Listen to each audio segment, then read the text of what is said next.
Thank you for having me. To say I'm overwhelmed is putting it lightly, but I'm going to keep it short because my friend Vicki McKenna invited me to be in her program on Monday. So I'd like a lot of you to tune in at 10 o'clock in the morning and 3 o'clock in the afternoon so we can talk a little bit more about socialized medicine.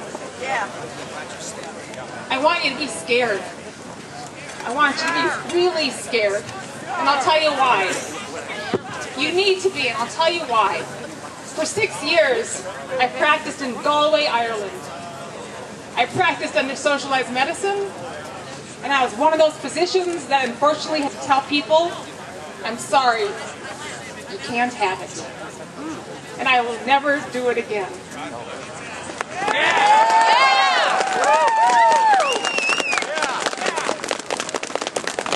Let me tell you a little bit about what they're not telling you.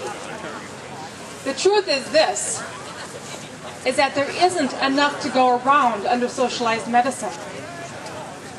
For an example, in Ireland, when you're pregnant, you may not get an ultrasound. And guess what? Here, we use them to help us make diagnoses before that baby's born. And what that helps us to do is to make decisions, to help bring that baby into the world with the right treatment. If it ain't a boy, get rid of it. In Ireland, you only get an ultrasound if they perceive something is wrong. So guess what happens, folks? When that baby's born and there's something wrong, they don't know about it until that time.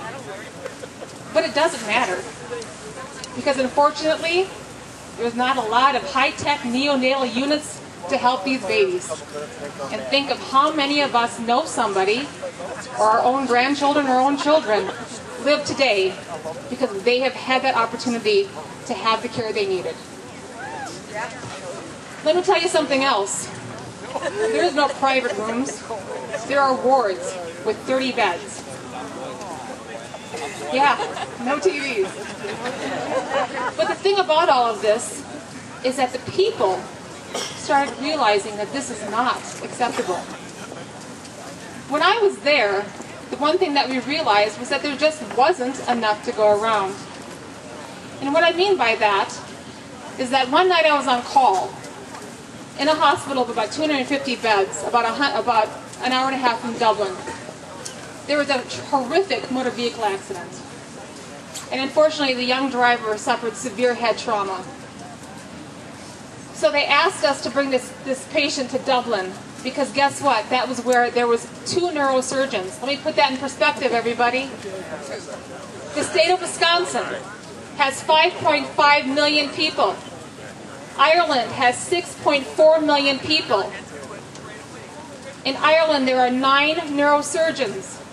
In Wisconsin, there are 65. Wow. If you do the math, I guess we have if you better tell weather. me that people aren't waiting for health care, the wait is at least a year. So with our patient, we brought them to Dublin because that was where the neurosurgeon was and that was where one MRI machine was. And we got there. There was no trauma team waiting for us. We sat in a room with 30 other people with our patient on the cot. The other thing you must remember is that there is no paramedics, there is no EMTs. What it is it's a basically pick up and go. The ambulance would come, pick up the person, and they transport them. We are so lucky. And I will tell you this, when there are rules set by the government about what is mandated for us as acceptable for health care, it will never be good. And if you hear nothing else from me, I want you to hear this story. In the United Kingdom, they want everybody to receive the same health care. That is part of the mandate. That is part of the rules. The rules state that health care must be the same for everyone. Interestingly, Brian Lenihan, in 1989, a very high political figure, flew to Mayo Clinic to get a liver transplant. I often ask myself, what American citizen did not get a liver that day? But I also ask myself, how many Irish citizens died because transplantation was not offered to them? There will always be those in government that will justify. But more importantly, remember this. When they say the rules have to be the same for everybody, it's not the same for government. They will always have the best health care. And if you do not believe me, read the bill. It is in black and white, folks. They will always get the best health care, and the rest of us will always get the worst. If you hear nothing else from me, hear this. There will never be another tax cut in the United States once this socialized medicine comes in.